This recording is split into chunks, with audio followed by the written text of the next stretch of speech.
Hi everyone, welcome back to the channel and to another video on MG Rover. Now I love Rovers, regular viewers of the channel will know that, but it's been around 9 months since I put my last video out about my collection of Rovers, or MGs and Rovers. I love them, I really do, albeit it's hard to say when you look at the state of my Rover 75 Tourer, which I use daily. And well, look at it. I mean, it's not only muddy, we've also got some crazing up here on the bonnet.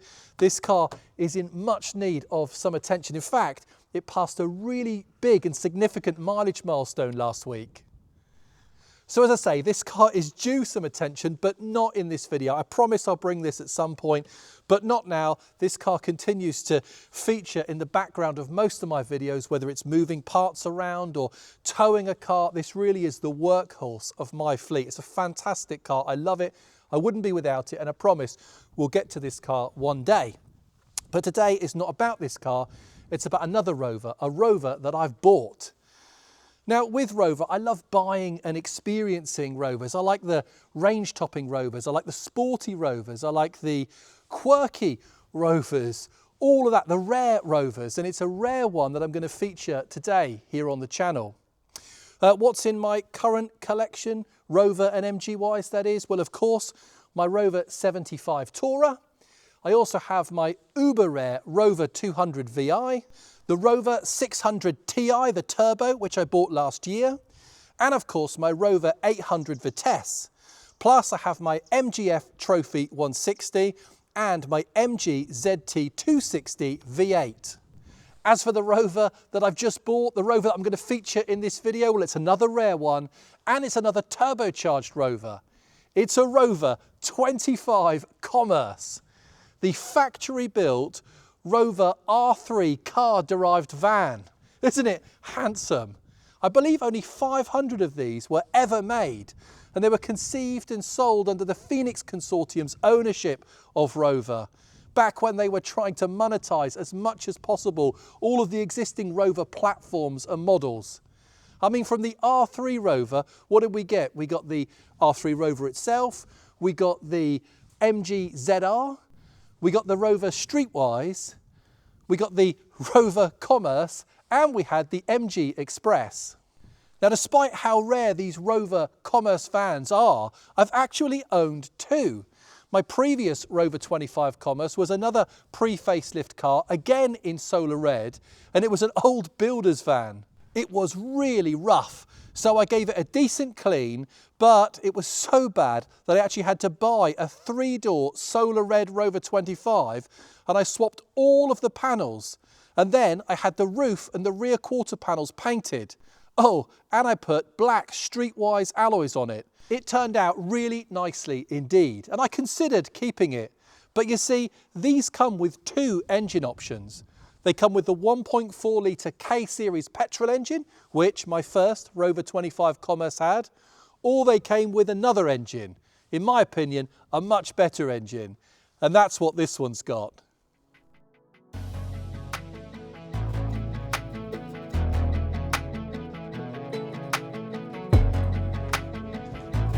So here's collection day of the Rover 25 Commerce, and it's around these bales having been stored in this barn for some time.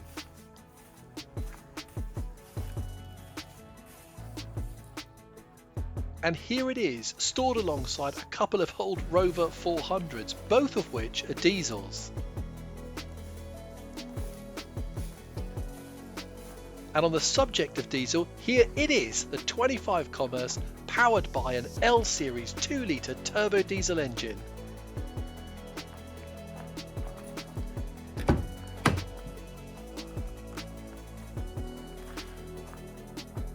Let's hear it. Edward's actually charged a battery for us.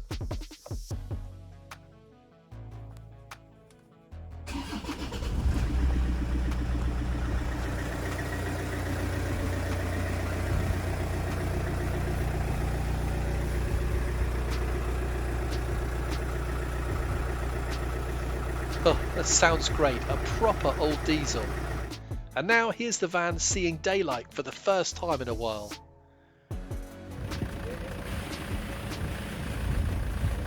Edward kindly lent me his pressure washer and some detergent so I could get all of that barn dust off the Commerce, enabling me to drive it home, or rather attempt to drive it home.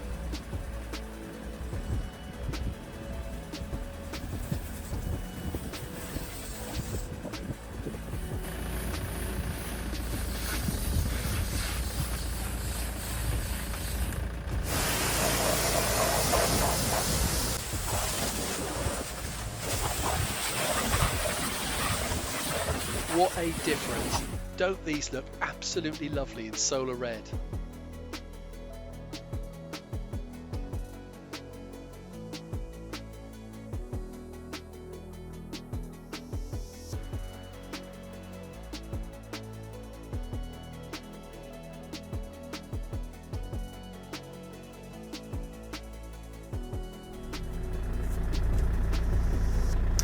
Just looking now to pull out of the lanes. We've just left Edward, and well, my first experience of course in a Rover 25 with an L series engine. Simon's in front. A big thanks to Simon, who drove me down in his Fiesta XRV. So one small commercial coming to collect another, which was great. Right, let's get out on the road here, coming out the lanes. Let's experience this little car. Tell you what, as it was parked there in the yard and we were giving the car a clean, we left this running and it warmed up to just the right temperature. The temperature gauge is slap bang in the middle, which is nice. The car runs really nicely. It's about a quarter of a tank of fuel in it, because it's only done just over 90,000 miles. So this engine should be in good health. And Edward said that he didn't have any service history for the car, but actually when he went to find the V5, the logbook for it, he found a nice book pack with a load of service history. And in fact, I'll put some photos on the screen now of all the history that comes with this car.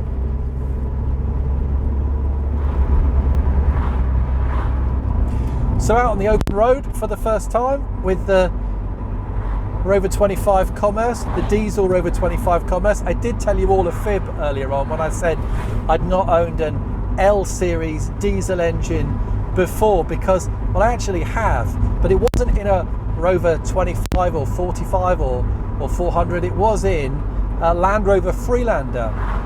I once had a Land Rover Freelander Celebration model, a nice car actually, that had the L series diesel engine in it, but I've never had it in a car, and it's supposed to be quite a bit of fun. Whether this one is, we'll find out on this driver course, but it probably needs a really good service, this one, a really good going through. After all, it's been in the barn now for a while. Edward owned the car about a year and didn't do a great deal of miles in it. I think he drove it back to the farm, kind of stored it there. His friend used it for a couple of months. So I think it's probably due a good service, but going along here now at 50-ish, it really is driving very well. A little slow going up hills. Wonder if we got a bit to do on it.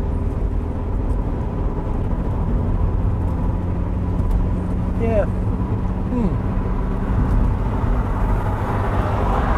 Feels a little sluggish actually. I wonder if I've got a brake binding on, or yeah, not loads of power there at the moment. Something to look into.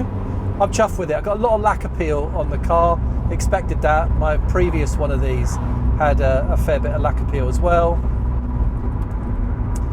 Yeah, I think I've got brake season on actually. It's annoying. Let's see if that frees off in a minute.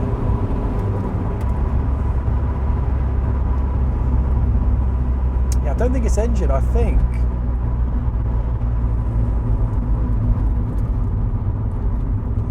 Yeah, I think it's a brake. Let's see actually, we're going downhill here now. Let's see how bad this is.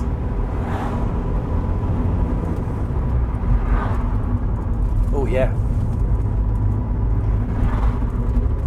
I've definitely got a brake season on. In fact, I'm in third gear. I changed to go into fourth gear. Yeah, the car's slowing down. Okay. Not driven very far at the moment, and I'm fighting a brake, I think. I didn't bring any tools with me.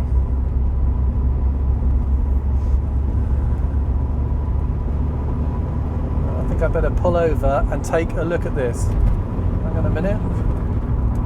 Has it freed off? I've got some heat here. Okay, so a bit sluggish. I don't think it's the engine. I think I've got a front brake caliper seizing on. Yeah, smelling hot too. Let me have a quick look. I'll come back to you in a second.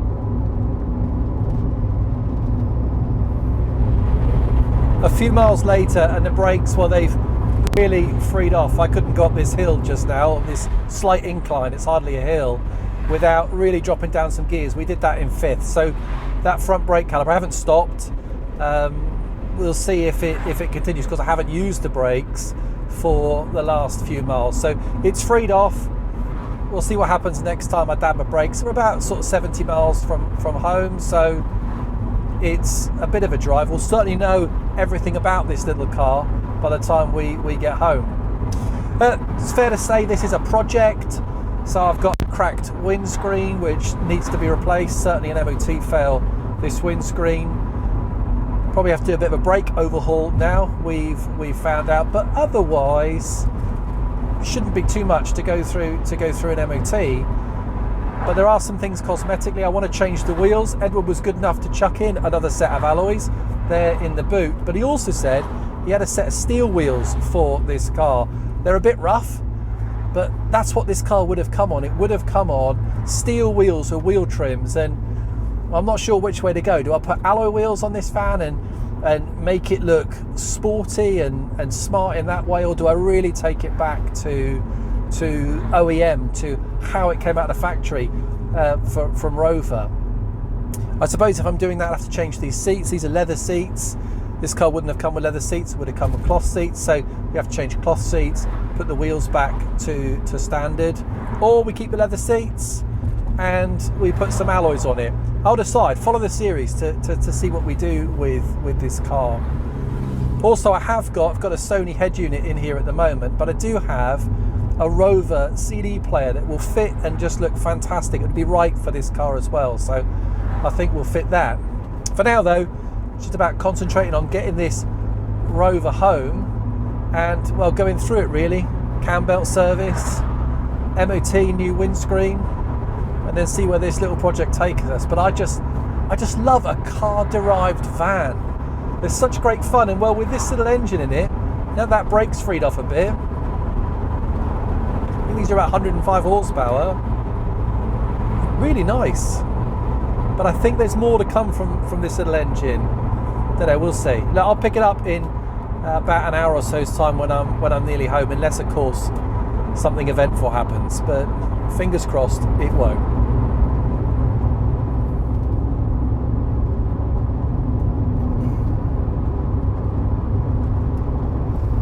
So I'm about 10 miles from home, about 55 miles covered now in the Rover 25 Commerce. And well, it's been quite charming to drive really. Sure, we had that issue earlier where I couldn't really get up hills, and that definitely is attributable to a brake caliper that's binding on. I think it's the offside front caliper. Definitely when I got out just now to have a look, that side was really quite hot. So I think I've got a brake caliper to change there on the offside front. But to be honest, in these R8 Rovers, that seems to me to be commonplace when you rest them up for a while. After all, had to do a brake caliper on my Rover 25 GTI, and I had to do a brake caliper on my MG ZR160, both of which have been sat around for a few months, and well, they seem to seize up. This one needs one that side, definitely. But if you don't use the brakes too much, easy said, I know, hard done. If you don't use the brakes that much, it soon frees itself off. So we've done 56 miles now, and we'll make it home, that's for sure. Now, what else have I learned about this little Rover 25? Well, first of all, for the good bit, the clutch is really good, the gearbox feels really good, there's no knocks or bangs at all from the suspension, the steering's nice and sharp, it drives really straight, lots going for it for this car. Things that need attention, well, of course, I've already mentioned the windscreen, that's going to need doing, and that brake, for us to be able to put a new fresh MOT on this car. Otherwise, I've not really found anything MOTable, except for the fact that, well, there's a fair bit of hype about the L series diesel engines being in these Rover 25s, and whilst, as I've said, it's charming to drive, it goes along really quite nicely, I'm not seeing a huge amount of this torque that they talk about, or any real power. So I do think that there's more to come from this engine. It certainly feels a little bit stifled. Now that could be, of course, the brake caliper not freeing off entirely. It could be that, but I think it's more than that. And you know, when I'm going up the hills, I need to really work through the gears, and that feels a little underpowered. Healthy, certainly, but underpowered. So I'm hoping a good service will sort that out. If not, we'll look into other things. But I mean, here's an incline, third gear, yeah, okay. If I change to fourth, yeah, oh, it's really out of beans. So third gear, and I think also an observation: if you keep it up above sort of 3,000 revs, it's got a fair bit of poke up around that sort of rev range. So maybe this is just what they're like. I don't know. As I say, first experience of an L series being in one of these. Some other things to mention: the headlining. Well, this is a Rover, an early 2000s Rover. In fact, any Rover, and the headlinings always start to sag, so I have to sort that out. It keeps on dropping down and sitting on my head. And when we pressure washed the car at Edwards, there was kind enough to let us do that. When we pressure washed the car off, well, a fair bit of the red paint came off the roof as well, if I'm honest. So my plan, I already knew about the rust in the passenger door. In fact, that door is shot. I think we need a new one, and a little bit in the rear quarter. But to be honest, this entire car needs painting. There's bits of orangey kind of rattle can paint around the car. There's lac appeal on the bonnet, there's lac appeal on the roof. The whole thing really needs a blow over of solar red. But doesn't it look fantastic in solar red? It's just the best color. It's like a sports van. So I think I'm going to end up having that done as well. But the priority, of course, is getting this car MOT'd again, getting it back on the road and running really nicely. And once we're there, I will start to think about what next for this car. The paint, the wheels, the seats, the stereo. Going to be a fun little project for the winter, this one. I hope that you follow along. But as I say, in this video, let's look to get this car MOT'd. Right, about 5 or 6 miles now home. So I'll get it home, and I think I'll give it a much needed, really good clean, and get these old wheels out the back. And let's really then start to see what we've got and what we're working with.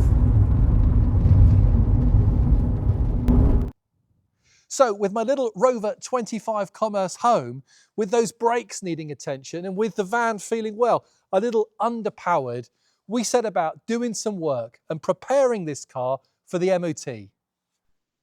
Under the bonnet, I found the mass airflow unplugged, but this wasn't the performance issue. Turns out performance was down because the turbo pipe had disconnected. Next, we set about the brakes, and sure enough, the offside front brake caliper needed replacing. Just look at how cooked this brake pad is. Discount MG Rover spares supplied the caliper and the front pads, and Nigel fitted them.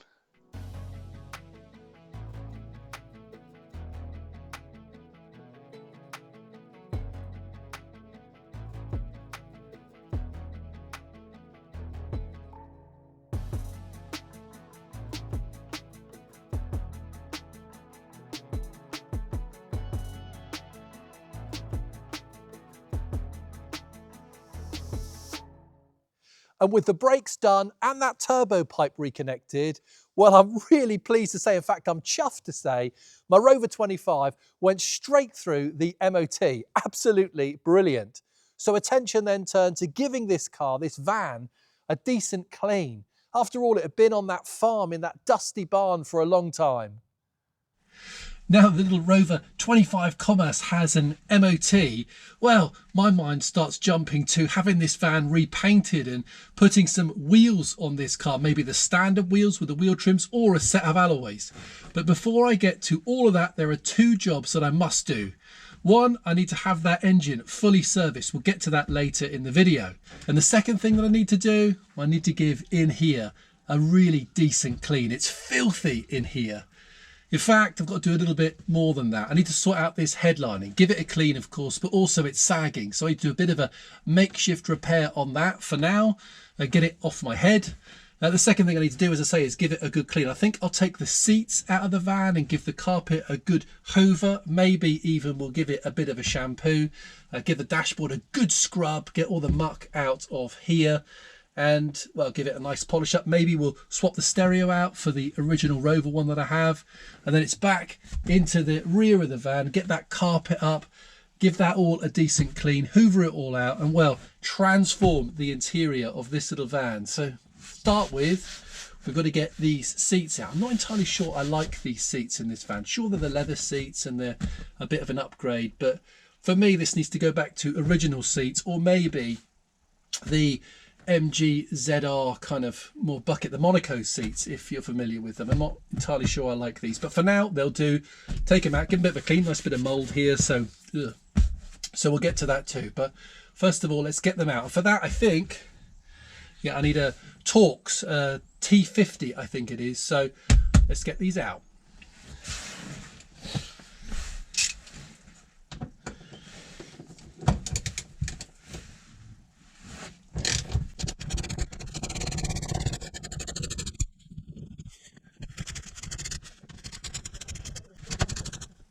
Well, it's not actually looking too bad in here, is it really? A bit of a dust and a hoover and a scrub, and I think this is going to come up really quite nicely. But first, I'm going to tend to the headlining. Start at the top and work your way down. And for this, I'm going to use this headliner repair kit, which I bought from Amazon for a few quid. It's really good. I've used it on a few other cars. You put the pins up first of all, and then you screw in the little poppers, and then finally you put the trim panels over the top. Let's see how we get on.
My clean then continued to the back of the van. Again, it's pretty dirty back here.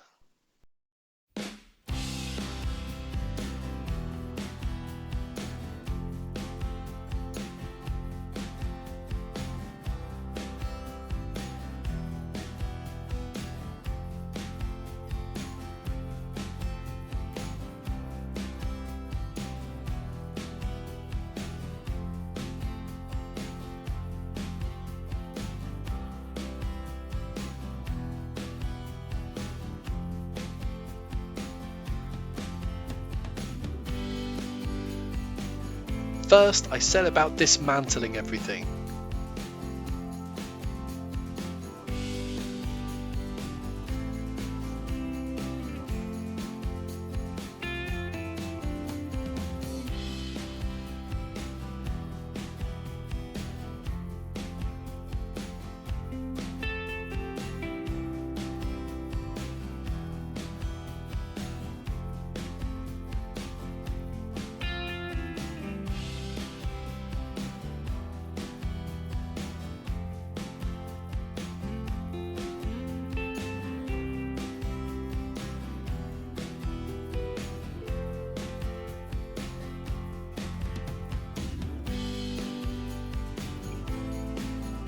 You can see I've gone right into this clean. I mean, just look at this.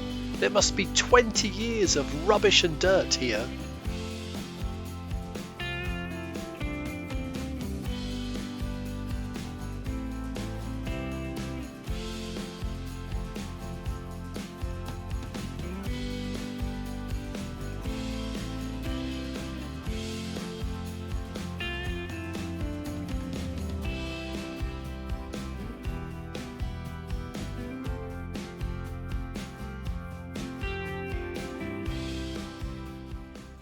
As always, I've gone loads further than I planned. I've taken the whole back out of the van, as you've already seen. I think this must have been an electrician's van at some point. Lots of cables, lots of electrical connections there found under the carpet in the back. But I've stripped all of that out and I'm going to clean it. And well, I've cleaned that side of the car. Here, I'll show you a picture. I've cleaned that side of the car, the passenger side.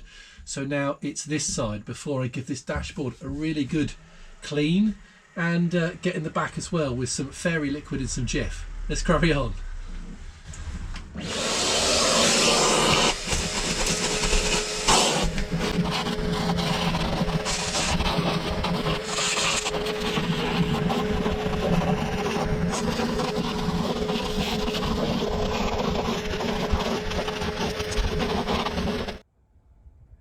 I'm losing the light a bit. I'm definitely not going to get this job finished today. And I showed my age earlier when I said I'd use a nice bucket of soapy hot water and some Jif, when of course I mean Sif. For anyone who's under 30 years old, this used to be called Jif. But I've got nice clean cloth, nice warm soapy water, so I'm just going to give this a really good wash over, trying to get some of these stains out. Hopefully the Jif will do that. I'm going to wash right through into the back, and well, then tomorrow it should all be dry and ready for a decent interior kind of plastic cleaner. Let's see how we get on. This car really was, or sorry, this van really was filthy.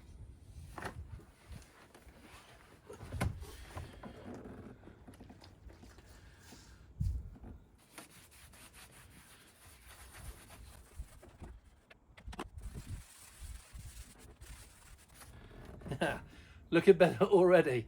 I'll get on with the rest of it.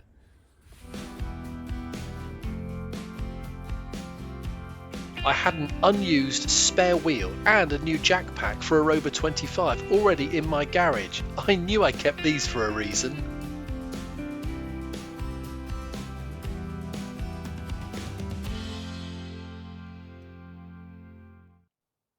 After that initial clean, well, this really started to feel like my van.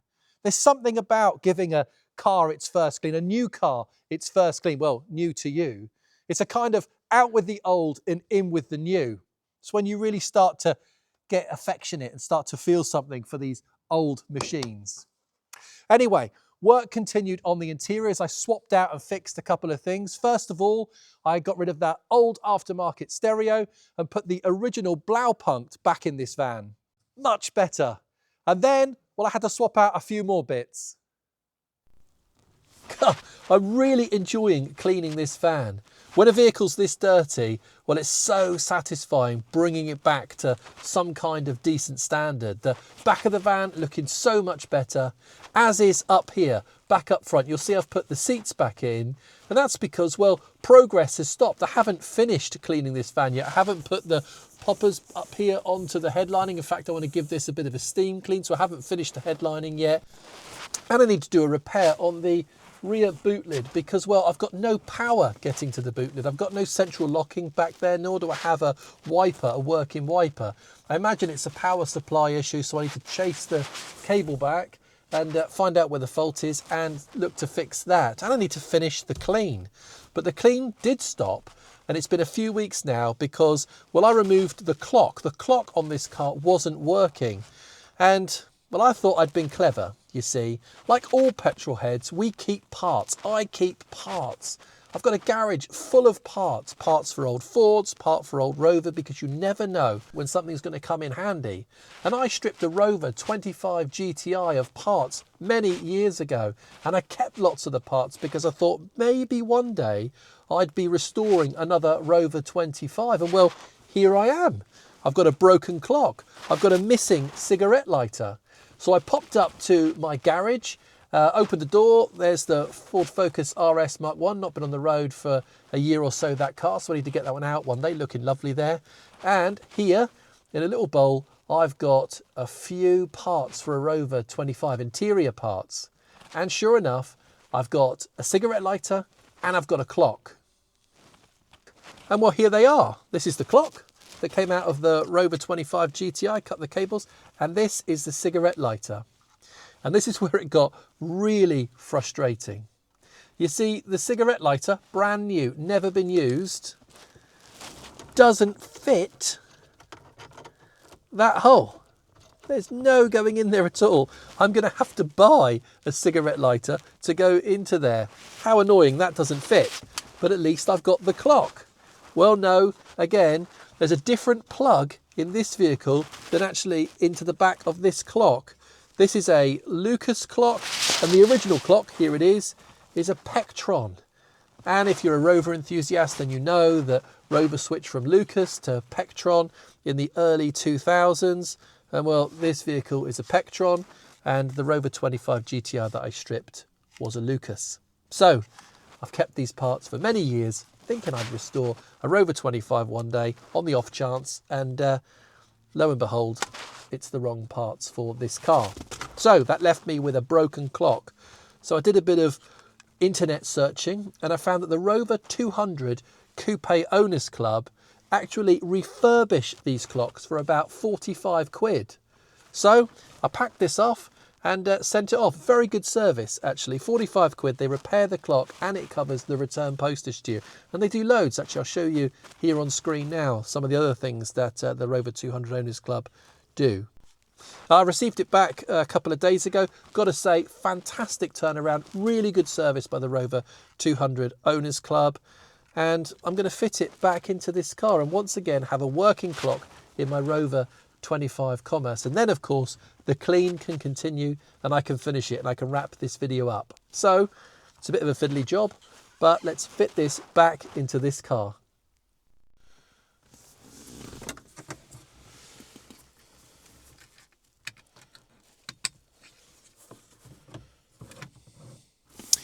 So first things first, let's check if it works. Yes, look at that.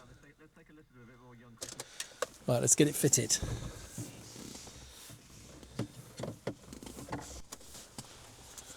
What a fiddly job that was. But it's in, and now this should just slide in as well. There it goes. Yeah, look at that. And we have a working clock. It is so satisfying ticking these little jobs off. Next, I swapped out the gear stick gaiter because the original one, well, it was just disintegrating. And it gave me a chance to clean in behind the centre console. Next, I handed this van over to Nigel for a full engine service. We did everything, every filter, we did fresh oil, and we replaced the cam belt and the water pump.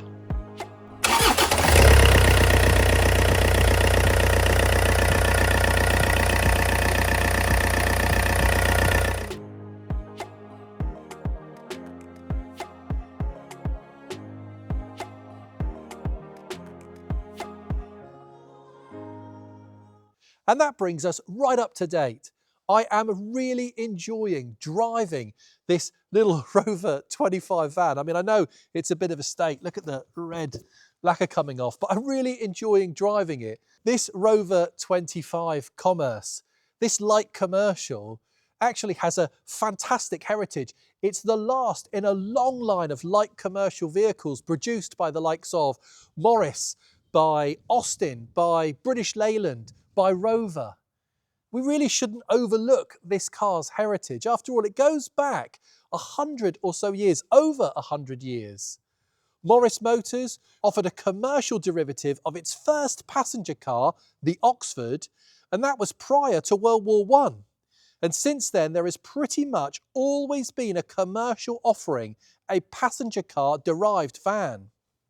It's kind of cool, really, when you think about it, that I have the last in a long line in over 100 years worth of commercial vehicles that have been serving the UK, serving Great Britain. Well done, little commerce. Now, when these were initially launched, I believe they were less than £10,000 to buy. As I've already said, they were sold with the 1.4 litre K-Series petrol engine, producing 82 brake horsepower, and the 2 litre L-Series turbo diesel with its 101 brake horsepower. And if you opted for the MG Express, then a third engine option was available, the 1.8 litre VVC 160 brake horsepower K-Series petrol engine. Whilst the launch of the Rover 25 Commerce and the MG Express was fairly low-key, the motoring press really liked these vans. They praised them for their practicality, for their performance, and for their styling. This van was up there with the class leaders for load capacity. And what set the Rover apart was that 2 litre L-Series diesel engine. After all, this van would hit 60 miles an hour in 9 seconds. And you get all of this and fuel economy over 50 miles per gallon, which is exactly what I'm getting at the moment. And I'm confident if I took this van on a long drive, well, it would achieve more than 60 mpg. I'm absolutely certain, no problem at all. So back to this van. Well, the interior is pretty much all sorted once I get myself a cigarette lighter that actually fits. How annoying. The engine is mechanically absolutely spot on. It's fit and healthy. There's nothing to do under there. The jobs that I still need to do, the speaker on the driver's side is not working. It's a bit annoying. I need to get to that. The remote central locking works fine on the front 2 doors, but it's not working on the rear boot lid. And that means every time I lock this, I have to climb over the back and unlock it or lock it. It's a bit annoying. So that's something I definitely need to sort out. Of course, I need to sort out the paintwork. I mean, I could stand here all day and pick it off. I won't, but this needs to be sorted. I'll tell you my plan for that in a moment. As for the seats, I don't really like them. I know they're leather. They're premium, they're an upgrade on what was there, but I don't really like them. So I do need to get myself some new seats. And there's something on this van that I absolutely hate. I really hate it. And that's those awful alloy wheels. I really do hate these wheels. Now, when it comes to wheels, I have 2 options. And I'd love to hear your view on it. Please let me know in the comments below which way you would go. You see, I have the original steel wheels, so I could refurbish them and put them back on the van with the correct wheel trims. Here they are. I've got 2 so far. Or I could refurbish and put these alloys on the van, which would have been an option, I believe, back in 2003. Please do, though, in the comments, let me know which way you would go when it comes to wheels for this car.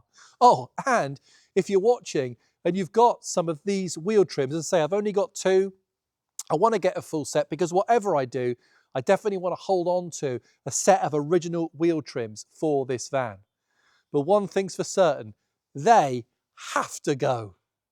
As for plans then with my Rover 25 Commerce, well, I've already booked it into the body shop to have 3 rust repairs done to this vehicle just to make it right. And then it's going to have a fresh coat of solar red paint. I can't wait to see this car painted and finished. Then, of course, we'll put the wheels on this vehicle, and I think I'll have designed some subtle, tasteful stickers advertising my channel and have them on the van. I think it will look wicked. But whatever I do, I'm certainly going to be continuing to drive and enjoy this vehicle. Is my Rover 25 Commerce going to light up YouTube? Is it going to send my channel into the stratosphere? Well, no. I don't think so.